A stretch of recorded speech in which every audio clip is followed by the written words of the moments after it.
नमस्कार मित्रमैत्रिणींनो, होळीच्या तुम्हाला अगदी मनापासून हार्दिक शुभेच्छा. गोडधोड झालं तर आज आपण बनवूया अगदी खुसखुशीत कुरकुरीत अशी ती म्हणजे कचोरी. खायला अगदी मस्त चविष्ट लागते. ज्या पद्धतीने आपण बाहेरून समोसे आणतो ना, त्याच समोसेचं मिश्रण आपण ह्याच्यामध्ये बनवणार आहोत. खायला ज्या पद्धतीने समोसे लागतात त्याच पद्धतीची कचोरी बनते आणि ह्याच्यामध्ये आपण पालक आणि त्याचबरोबर बीटचा सुद्धा वापर केलेला आहे. त्यामुळे थोडीशी पौष्टिकी आहे. तर चला जास्त काही न बोलता पटकन रेसिपीला सुरुवात करूया. इथे पहा, बीटही घेतलेले आहे आणि पालकही घेतलेले आहे. बाप, आता हे पालक कसं घ्यायचं, स्वच्छ धुवून घ्यायचं. धुतल्यानंतर पाणी उकळायचं आणि त्याच्यामध्ये आपण त्याला घालायचं. घातल्यानंतर लगेच काढून थंड पाण्यात घालायचं, म्हणजे आपली ही प्युरी म्हणजे पालक शिजून मिळतं. त्याचबरोबर बीटही आपल्याला चांगला सोलून घ्यायचा आणि त्याचे तुकडे करून मिक्सरमध्ये त्याला वाटून घ्यायचं. मात्र बीट आपण जेव्हा वाटतो तेव्हा त्याला अगदी गाळून घ्यायचं, म्हणजे तरच आपला तो चांगला रस असा निघतो. आता इथे अगोदर आपण काय करतो, मिक्सरच्या भांड्याचा जो पालक आहे ना, तो ह्याच्यात घालून आपण अर्धा चमचा पाणी घालायचं आणि याला अगदी चांगली पेस्ट बनवून घेऊया. इथे या पालकच्या पेस्टला आपल्याला गाळायची काही गरज नाही. आता इथे पालकचा पेस्टही रेडी झाली आणि त्याचबरोबर बीटचा आपला रसही रेडी झालाय. दोन्ही अगदी वस्तू रेडी झाल्या. तर आपण मसाला बनवूया. सगळ्यात अगोदर मिक्सरच्या भांड्यात कोथिंबीर घ्यायचे, त्याचबरोबर इथे घ्यायचे कढीपत्त्याचे तुकडे, नंतर आल्याचा तुकडा घ्यायचा, हिरव्या मिरच्या घ्यायच्या 2-3 अशा. तुम्हाला हवं असेल तिखट तर 4-5 घेतला तरी चालेल.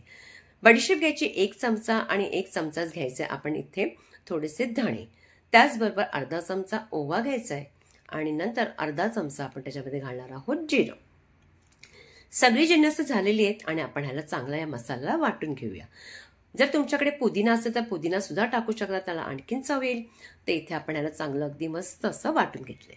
आता पटकन आपण फोडणी देऊया. कढईमध्ये तेल गरम करायला ठेवले, त्यात हिंग टाकायचे, कढीपत्त्याचे तुकडे अगदी बारीक बारीक चिरून त्यात टाकायचे. नंतर ह्याच्यामध्ये आपण जो मसाला केला होता मिक्सरमध्ये तो सगळा टाकायचे. तेलावरती चांगला अगदी 1-2 मिनिटं चांगला परतून घ्या. छान असा परतला गेला की पटकन आपण मसाले टाकूया. तर मसाल्यामध्ये आपण सगळ्यात अगोदर मसाले टाकण्या अगोदर आपण याच्यामध्ये टाकायचे बटाटे उकडलेले टाकायचे. तर हे बटाटे जर तुमच्याकडे उकडलेले चांगले असले पाहिजे, नाही तर काय होईल, आपण कचोरी करताना कचोरी फाटू शकते. तर इथे मी 4 बटाटे अगदी मीडियम आकाराचे घेतले होते चांगले उकडून.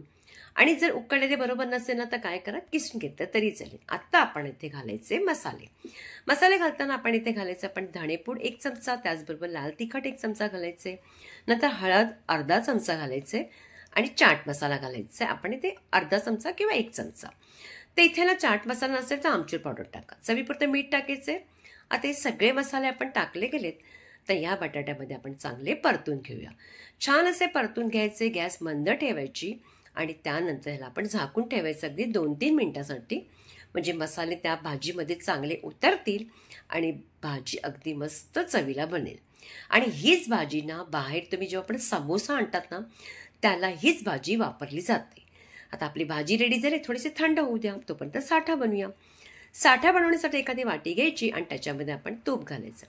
साजूक तूप घालायचं इथे आपण 4 मोठे चमचे आणि तूप घातल्यानंतर त्याच्यामध्ये आपण टाकायचे इथे कॉर्नफ्लॉवर टाकायचे 2 मोठे चमचे. नंतर आपण ते घातल्यानंतर चांगलं मिश्रण अगदी व्यवस्थित मिक्स करून घ्या. मिक्स केल्यानंतर छान अशी आपली अगदी मस्त पेस्ट रेडी झाली. आता हे आपला साठा चांगला रेडी झालाय. परातीमध्ये आपण इथे घालायचे 1 मोठा वाटी मैदा घालायचे. मैदा घातल्यानंतर चवीपुरतं थोडंसं मीठ घालायचं. मीठ बेतानीच घालायचं, भाजीमध्येही घातलंय. नंतर टाकायचे 2 मोठे चमचे तेल किंवा तूप, मात्र गरम करायचं नाही, थंडच टाकायचं. सगळं आपण तेल आणि मीठ आपण ह्याच्यामध्ये पिठामध्ये चोळून घ्यायचं. चोळल्यानंतर मूठ बांधली गेली म्हणजे पीठ छान रेडी झाले.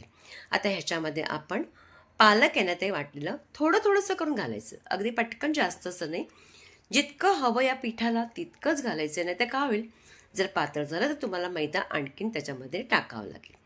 आता हे पीठ बघा अगदी छान आपलं झालेलं आहे. पालक घेऊन आपलं पीठ चांगलं झालंय. जास्त मात्र पातळ करायचं नाही आणि जास्तही घट्ट नाही. पीठ हे पालक आपलं झालं पालकाचं. तर पालक आपण बाजूला ठेवून द्या. हे पीठ वाटीमध्ये घालून त्याच परातीत पुन्हा 1 वाटी घेऊया पीठ. चवीपुरतं मीठ घालायचंय. पुन्हा त्याच पद्धतीने तेल घालायचंय. ज्या पद्धतीने दाखवलं की आपण अगोदर चोळून त्याला मूठ बांधून घ्यायची, त्याच पद्धतीने सगळं करून घ्यायचंय. आणि नंतर बीटाचा रस थोडासा घालून हे सुद्धा आपण पीठ अगदी मळून घ्यायचं, म्हणजे हे बीट घातलेलं पीठ सुद्धा आपलं मळलं गेलंय. आता बीट घातलेलं आणि पालक घातलेलं सगळं आपलं पीठ छान झालंय. अशा पद्धतीने तुम्ही करून ना पराठे सुद्धा बनवू शकतात, छान लागतात. 2 मिनिटासाठी मी ठेवलं होतं, जास्त वेळ ठेवायची गरज नाही कारण पाणी सुटू लागेल. पालकाला जर पालक असल्यामुळे त्यात पाणी जास्त प्रमाणात असतं म्हणून पालकाला पाणी सुटतं. आता इथे आपण काय करू, चांगल्या अशा पद्धतीने 4 मी असे गोळे करून ठेवलेले आहेत. सगळे गोळे करून घ्यायचे आणि पटकन आपण लाटायला सुरुवात करूया. इथे मी किचन प्लॅटफॉर्मवरती स्वच्छ धुवून अगदी स्वच्छ केले आणि याला मैदा लावून चांगलं आपण याला अगदी चांगलं लाटून घ्यायचं. अगदी तुम्ही पोळपाटावर करू शकता. याच्यामुळे काय होतं, किचन प्लॅटफॉर्मवरती चांगलं लाटली जातं आणि जरा मोठी करता येते. अशा पद्धतीने जितकी मोठी होते तितके त्या पद्धतीने चपाती करून घ्यायची. आता या पद्धतीने आपली चपाती रेडी झाली की या बाकीचे जे आहेत ना, आपण जितके आहेत ना चपात्या सगळ्या आपण पालक घातलेला त्यासुद्धा आपण लाटून घ्यायच्या. अगोदर जितका हवं तितका लाटून घ्यायचा. त्या अगोदर आपण 4 थर लावणार आहोत. अगोदर बीटचा आपण ही चपाती घ्यायची, त्याला आपण अर्धा चमचा जरासा आपण साठा लावायचा, पूर्ण अगदी पसरून सगळ्या बाजूने अगदी व्यवस्थितरित्या लावून घ्यायचा. छान असं लावून घेतलं, मग याच्यावर ठेवायचं आपण पालक घालून घेतलेला आपण ती चपाती ठेवायची, पुन्हा साठा लावायचा.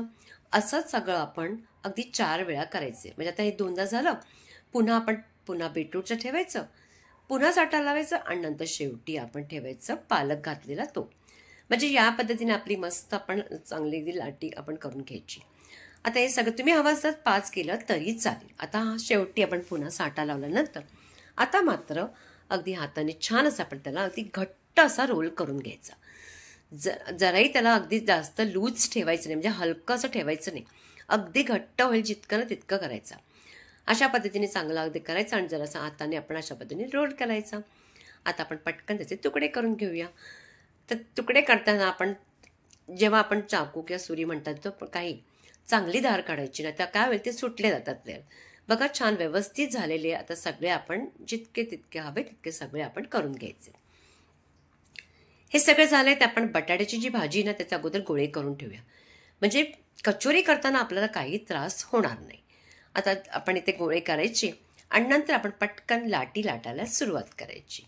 आता लाटी इथे लाटताना एखादी आपण गोळा घ्यायचा, पीठ लावायचं, मैदा लावायचं आणि त्याला आपण लाटायचं. अगदी पातळ नाही, जितकं थोडंसं हलकंसं पातळ लाटायचं आणि नंतर आपण अशा पद्धतीने सगळ्या अगोदर लाटून घ्यायच्या, म्हणजे कचोरी करायला सोपंही जाईल. आता बऱ्याचशा मी करून घेतले. ते एखादा आपण लाटी घ्यायची, पाणी आपण बाजूला सगळं लावून घ्यायचं आणि बटाट्याचं मिश्रण त्याच्यामध्ये ठेवायचं. अगदी भरभरून जास्त प्रमाणात नाही, मीडियम असं ठेवायचं. सगळं पीठ काहीच नाही, आता अगदी जवळ करून घ्यायचं.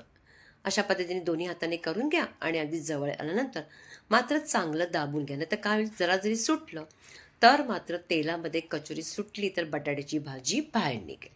आता अशा पद्धतीने आपण सगळे जितके आहेत ना कचोरी आपण करून घेऊया. अगदी याच पद्धतीने करा, कुठेही काही प्रॉब्लेम होणार नाही. छान तुमची कचोरी बनेल, कुठेही तुमचा प्रॉब्लेम येणार नाही. ज्या पद्धतीने सांगितलं त्याच पद्धतीने करायचं. कढईमध्ये तेल गरम करायला आणि ते बघा सगळं करून घेतले, तेल गरम करायला ठेवले. एक एक करून जितकी मावेल तितकी सोडायची. ते मी 5 सोडलेले आहेत. थांबायचं 2-3 मिनटं, नंतरच झारा किंवा चमचा लावायचा. फेस जसा येऊ लागला, फेस जेव्हा थांबतो तेव्हा आपण त्याला चमच्यानेच करा, हलक्या हाताने त्याला अगदी उलट करायचे, म्हणजे काय होईल तुमची कचोरी फुटणार नाही. नाहीतर तुम्ही पटकन असं केलं तर फुटू शकतात. आणि गॅस मात्र मोठी ठेवायची नाही, अगदी मंद आचेवर छान असं अगदी त्याला वेळ द्यायचा, अगदी खरपूस होऊ द्यायचं. अशा पद्धतीने भाजून घ्यायचे. बघा छान असे आपला भाजले गेलेले आहेत आणि नंतर आपण पटकन काढून घ्यायचे. मात्र तेलाकडे अगदी आरामशीर काढायचं, घाई गडबड करायची नाही. म्हणून मी काय केलं, चमच्याने याच्यावरती अशा झाऱ्यावरती टाकले, का बराचसं भीती वाटते आपल्या तेलाकडची. अशा पद्धतीने आपण चांगली खरपूस अशा आपल्या या कचोऱ्या करून घ्यायच्या. मस्त अशा कचोऱ्या झालेल्या आहेत, आपण काढूनही घेतलेल्या आहेत. यावेळी या होळीला नक्की करून बघा, छान बनतात. आणि आता बघा अशा प्रकारची आपली खुसखुशीत कुरकुरीत अशी आपली मस्त अशी कचोरी रेडी झाली. त्याच्यातली भाजी जी आपण केलेलं आहे, आपलं सारण अगदी मस्त चवीला चविष्ट लागतं. तुम्ही हेच सारण समोसामध्ये घालून सुद्धा करू शकता. तर रेसिपी कशी वाटली, तुम्हाला आवडली का? आवडल्यास जास्तीत जास्त लाईक करायचे, प्रत्येकाकडे शेअर करायचे आणि पुन्हा भेटायचे आपण एका छानशा रेसिपी बरोबर.